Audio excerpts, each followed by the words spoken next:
हम आपके लिए हर मंडे मॉरल स्टोरीज लाते हैं, तो लाइक करें, शेयर करें और हाँ, सब्सक्राइब करना ना भूलें। तो चलते हैं आज की अनोखी कहानी।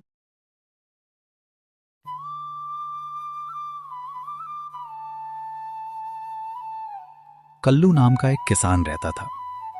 कल्लू मेहनती था, लेकिन उसकी किस्मत बहुत खराब थी। जब गांव के सब किसानों की फसल अच्छी होती, तो उसी साल कल्लू के खेत में कीड़े लग जाते।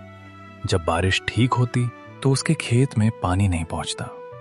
घर में बूढ़ी माँ, पत्नी गौरी और 2 छोटे बच्चे थे। कल्लू दिन रात खेत में पसीना बहाता, फिर भी उधार बढ़ता जा रहा था। एक दिन गांव का मुनीम हरदास आया। वही मुनीम जो सब किसानों का हिसाब रखता था। हरदास ने कागज देखते हुए कहा, कल्लू, तेरा कर्ज बहुत बढ़ गया है। इस बार फसल नहीं हुई तो जमीन चली जाएगी। कल्लू का सिर झुक गया। वो कुछ बोला नहीं, बस चुपचाप घर लौट आया।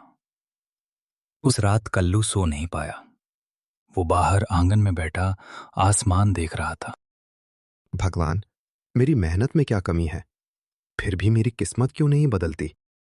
तभी उसे रास्ते से किसी के चलने की आवाज आई। एक बूढ़ा आदमी लाठी टेकता हुआ उसके घर के सामने रुका। आंखों में अजीब चमक थी। कल्लू, अगर तेरी किस्मत बदलने का मौका मिले तो क्या तू उसे पहचानेगा? कल्लू चौंक गया। कल्लू उस बूढ़े को घूरता रहा। इतनी रात को कोई उसका नाम लेकर कैसे बुला सकता है? कल्लू ने डरते हुए पूछा, आप कौन हो बाबा? लोग मुझे मुनीम कहते हैं। मुनीम?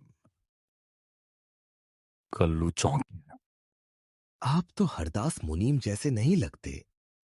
हरदास हिसाब रखता है पैसों का, मैं हिसाब रखता हूं किस्मत का। कल्लू को कुछ समझ नहीं आया। बूढ़े ने अपनी झोली से एक छोटी सी चीज निकाली। वो एक पुरानी सी ताबीज थी। काली डोरी में बंधी उस पर अजीब से निशान बने थे। बूढ़ा बोला, इसे अपने पास रख, पर याद रखना, ये मेहनत नहीं करेगी, सिर्फ रास्ता दिखाएगी। कल्लू ने डरते डरते ताबीज ले ली। अगर इससे मेरी किस्मत बदली नहीं तो? बूढ़े की आवाज गंभीर हो गई, तो समझ लेना, तूने सही फैसले नहीं लिए। इतना कहकर बूढ़ा अंधेरे में गायब हो गया। कल्लू सारी रात तावीज को देखता रहा। सुबह उठकर वो खेत गया। आज भी वो वही मेहनत कर रहा था, पर दोपहर होते होते आसमान में काले बादल आए। जोर की बारिश शुरू हुई।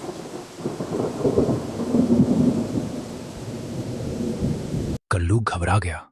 अब तो फसल डूब जाएगी। तभी उसकी नजर ताबीज पर पड़ी।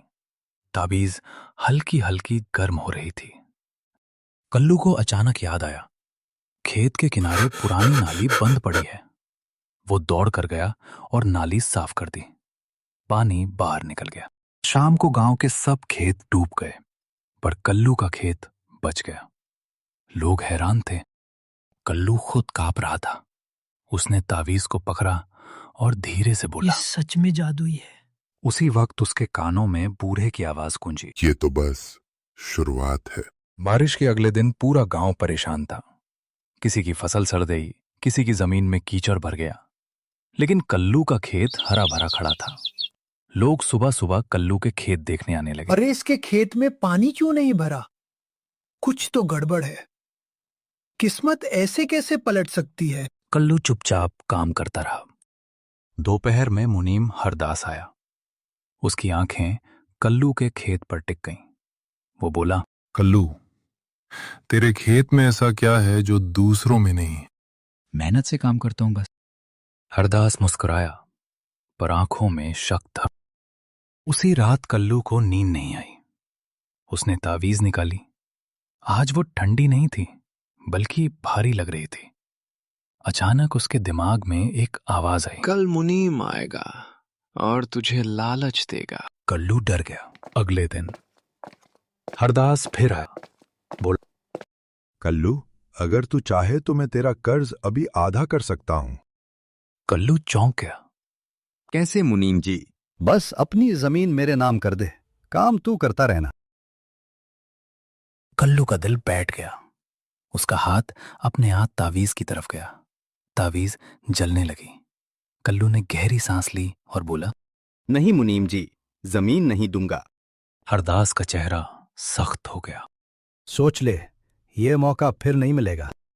कल्लू ने सिर हिलाया। हरदास गुस्से में चला गया। उस रात को कल्लू ने तावीज की ओर देखा। उस पर पहले से साफ निशान उभर आए थे, जैसे कोई चेतावनी हो। और दूर कहीं किसी के हंसने की आवाज आई। और कोई नहीं, वो वही बूढ़ा मुनीम था। कल्लू रात भर सो नहीं पाया। बीज के बिना खेत सूना था। अगर बुआई नहीं हुई तो इस साल भी भूखा मरना तय था। वो आंगन में बैठा तावीज को देखता रहा। अगर तू सच में मेरी किस्मत है तो रास्ता दिखा। तावीज हल्की सी गर्म हुई। सुबह कल्लू ने बड़ा फैसला लिया। वो गांव के बड़े किसान के पास नहीं गया। वो गया गांव के बाहर पुराने तालाब के पास। वहां एक बूढ़ा किसान रहता था, भोलू काका, जिसके पास पुराने देसी बीज थे जो कोई नहीं खरीदता था। कल्लू बोला, काका मुझे बीज चाहिए, जो भी है दे दो। भोलू काका हंसे। इनसे फसल कम होती है बेटा। कल्लू बोला, पर ये भरोसे वाले हैं। कल्लू ने बीज लेकर घर किया था। गांव वाले हंसे लगे। अरे भाई ये देखो, पागल हो गया है। बड़े बीज छोड़कर ये कचरा उठा लाया रहा है। कल्लू चुप रहा, चुपचाप घर चला गया। कुछ दिन बीते और अचानक गांव में एक अजीब बीमारी फैल गई। बड़े किसानों की फसल पीली पड़ने लगी। कीड़े लग गए। कल्लू घबरा गया। उसने दौड़कर खेत, उसकी फसल हरी भरी थी, एक पत्ता भी खराब नहीं। मुनीम हरदास अब पूरी तरह चौकन्ना हो गया। वो बोला, ये ताबीज साधारण नहीं है।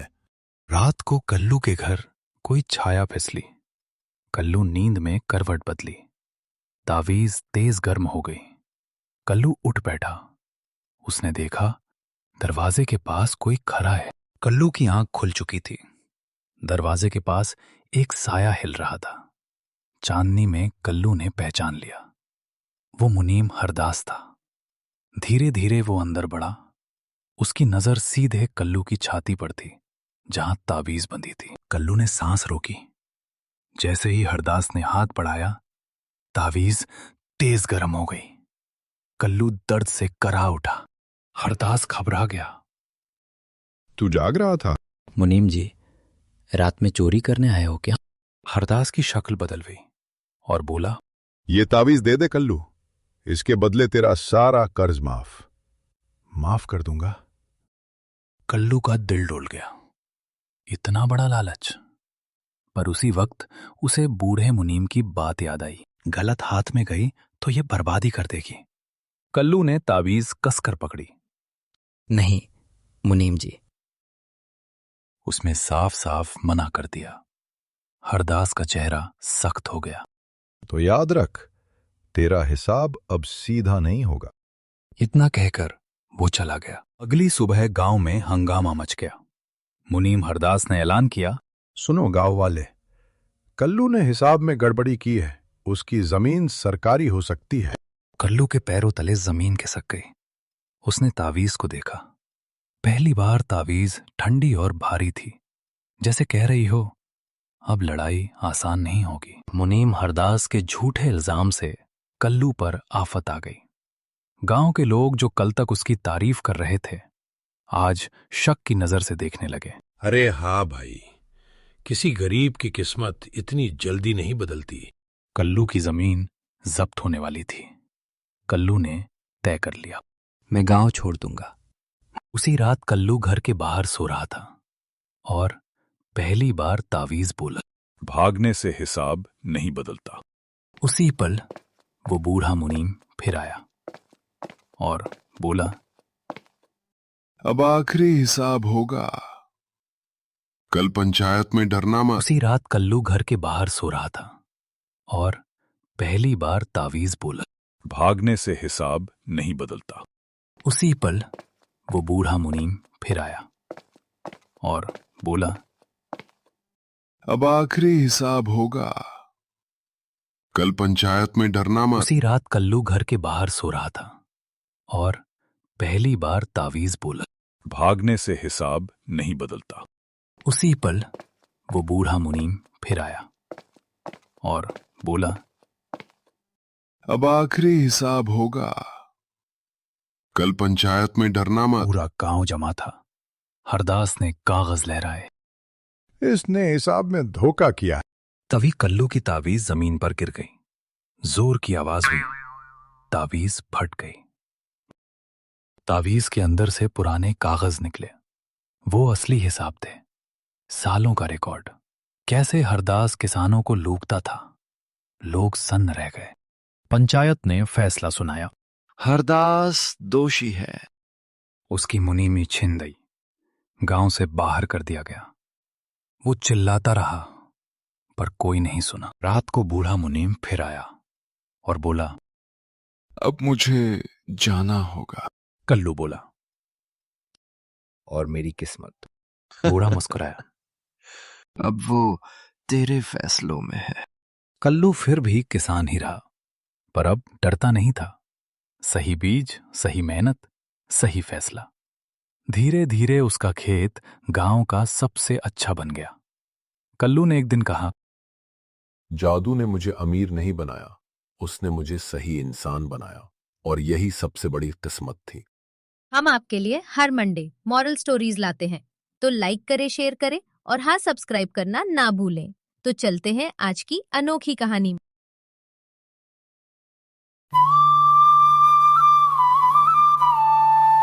रुद्रपुर नाम का एक छोटा सा गांव था। यहाँ लोग शांतिपूर्ण जीवन जीते थे, पर गांव के बाहर एक ऐसा जंगल था जहां कोई नहीं जाता था। लोग उसे रोशनी का जंगल कहते थे। कहते हैं हर अमावस की रात उस जंगल से एक नीली चमक निकलती है, जैसे कोई दीपक हवा में तैर रहा हो। गांव के बच्चे उसे देखकर डर जाते थे, पर अर्जुन नाम का एक लड़का था जो हमेशा उस दिशा में देखता और मुस्कुराता था। उसकी आंखों में डर नहीं, बल्कि जिज्ञासा थी। अर्जुन अक्सर अपनी दादी से पूछता, दादी, वो नीली रोशनी कहाँ से आती है? दादी हमेशा एक ही जवाब देती, बेटा, वो नूर का पेड़ है। जो उसे ढूंढ लेता है, उसकी एक मनोकामना पूरी होती है, लेकिन हर इच्छा की एक कीमत होती है। एक दिन अर्जुन को गांव के स्कूल की पुरानी लाइब्रेरी में एक धूल भरी किताब मिली। उस किताब का नाम मिट चुका था, लेकिन उसके मुख पृष्ठ पर एक चमकते पेड़ का चित्र बना था। जब उसने किताब खोली तो पहले ही पन्ने पर लिखा था, नूर का पेड़ उन लोगों के सामने प्रकट होता है जिनका दिल निर्मल हो। पर याद रखना, हर रोशनी अपने साथ एक अंधेरा लाती है। अर्जुन के शरीर में सिहरन दौड़ गई। उसे लगा जैसे कोई उसकी किस्मत की बात कर रहा हो। वो तुरंत अपने दोस्तों माया और तनुज के पास पहुंचा। माया ने किताब देखी और बोली, ये सब कहानियां हैं अर्जुन, असल दुनिया में कोई जादू नहीं होता। तनुज हंसते हुए बोला, अगर सच में पेड़ मिला तो मैं सबसे पहले लड्डू की बारिश की इच्छा करूंगा। तीनों हंसे, पर अर्जुन की आंखों में दृढ़ता थी। वो जानता था कि उसे जाना ही होगा, उस रोशनी के जंगल में। अगली रात अर्जुन, माया और तनुज चुपचाप घरों से निकल पड़े। हवा में ठंडक थी और जंगल में अजीब सी घंटी जैसी आवाजें गूंज रही थीं। पेड़ों की पत्तियां नीली चमक छोड़ रही थीं, जैसे कोई उन्हें भीतर से रोशन कर रहा हो। अचानक अर्जुन ने देखा एक पेड़ जिसकी जड़ें जमीन में नहीं थीं, बल्कि हवा में तैर रही थीं। वो पेड़ रोशनी से बना था और उसके चारों ओर चांदी जैसी धूल उड़ रही थी। माया घबरा गई। ये क्या है अर्जुन? अर्जुन बोला, यही है नूर का पेड़। पेड़ के तने से एक आवाज आई,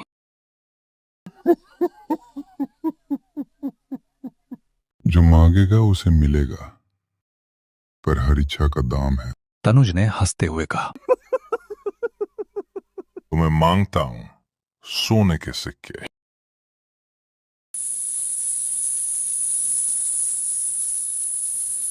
पेड़ से एक तेज चमक निकली और उसके सामने सचमुच सोने के सिक्के गिर पड़े। सब हैरान रह गए।